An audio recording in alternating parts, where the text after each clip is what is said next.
Политичката криза во Македонија добива своја разрешница. Главните контури на договорот кој беше постигнат помеѓу четирите лидери на главните политички партии и еврокомесарот Јоханес Хан предвидува предвремени парламентарни избори на 24 април од страна на кои ќе бидат спроведени од страна на влада и премиер предложен од ВМРО-ДПМН. На оваа тема за контурите на договорот и за тоа што точно тој содржи, дали некој добива и губи, денеска во вестите разговараме со координаторот на пратеничката група на ВМРО-ДПМН. Господине Димовски, дали од овој политички договор на лидерите на политичките партии и еврокомесарот Хан може да се каже дека одредена политичка партија или опција добива или губи, дали се ова адхок или системски решенија и дали Република Македонија може да се каже дека е всушност добитник и политичките елити ќе можат да се сконцентрираат на вистинските приоритети? Значи, оно што ние во континуитет го зборувавме подолг период е дека не смее да се дозволи создавање, развој и одржување долго време на една политичка криза која нанесува штета на економијата, нанесува штета на индивидуалниот живот на граѓаните, нанесува штета на европските интеграции.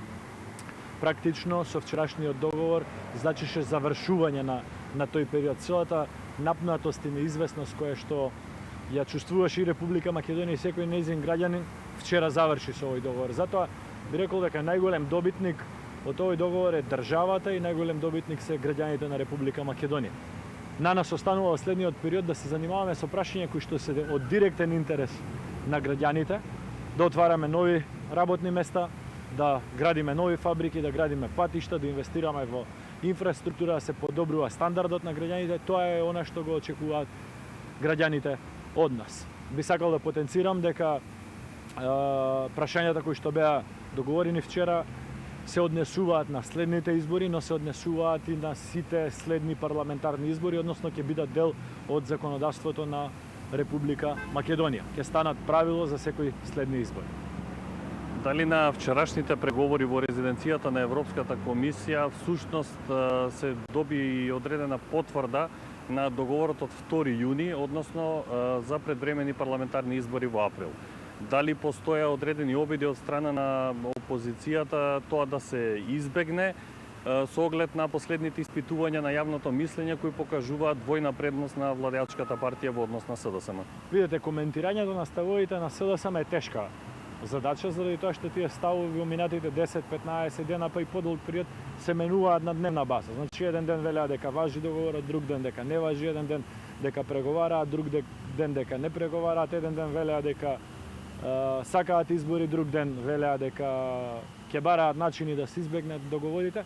Факт е дека вчера сите присутни, сите политички лидери и на ВМРО-ДПМН, и на ДУИ, и на ДПА, и представниците на меѓународната заедница сторија огромни напори, вложија голема енергија за да се испочитува договорот од 2 јуни, кој е апсолутно составен дел, односно основа на вчерашниот договор, односно двата документи се важечки и Република Македонија ќе постапува по двата и да се обезбедат предвремени парламентарни избори како начин да се заврши оваа политичка криза испровоцирана на вештачки начин во Република Македонија. Односно, кратко кажано, изборите на 24 април кои што беа договорени на 2 јуни ќе се случат и граѓаните ќе имаат можност повторно да гласаат и да го дадат легитимитетот на оние за кои што мислат дека работат во нивна полза.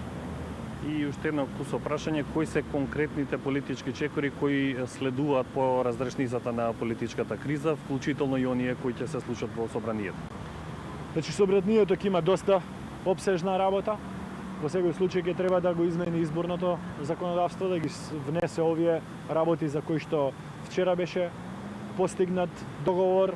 Собранието веќе започна во полно темпо да ги спроведува и препораките, односно реформите од предложени до нас од страна на Европската унија, односно од извештајот на Рајнхард Прибе. Ќе имаме обврски да ги следиме сите процедури кои што ќе бидат предизвик во следниот период и да обезбедиме повторување на препораката за Република Македонија во Европската унија и забрзување процесите за интеграција на државата во евроатлантските структури. Господин Димовски, јас ви благодарам за учеството во дневникот на Алфа.